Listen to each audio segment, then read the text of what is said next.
May isang batang babae na ang pangalan ay Ana. Ngunit isang problema ni Ana ay mabilis maubos ang kanyang lapis. Isang hapon, habang naglalaro sa bakuran, may nakita siyang kakaibang bagay sa ilalim ng puno.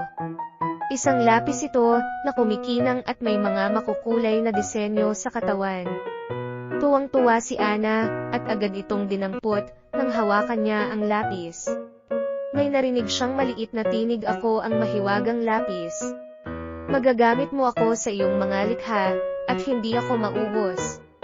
Ang kailangan mo lang gawin ay magsulat o mag-drawing ng mga mabubuting bagay." Excited si Ana at sinubukan agad ang mahiwagang lapis. Una niyang iginuhit ang isang bulaklak. Laking gulat niya nang bigla itong mabuhay at maging totoong bulaklak.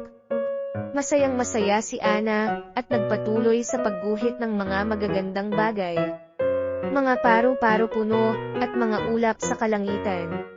Ngunit isang araw naisip ni Ana na subukan ang lapis para mag-drawing ng mga laruan at candy para sa sarili.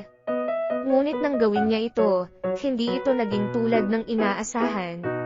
Ang mga laruan ay biglang nawala at ang candy ay natuna. Napagtanto ni Ana na ang mahiwagang lapis ay may kapangyarihan lamang kapag ginagamit para sa kabutihan.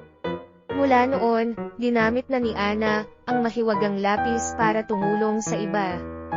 Iginuguhit niya ang mga bagay na makakatulong sa kanyang mga kaibigan at pamilya at sa bawat mabuting gawa niya. Lalo pang kumikinang ang mahiwagang lapis, natutunan ni Ana na ang tunay na mahika ay nasa paggawa ng mabuti sa kapwa.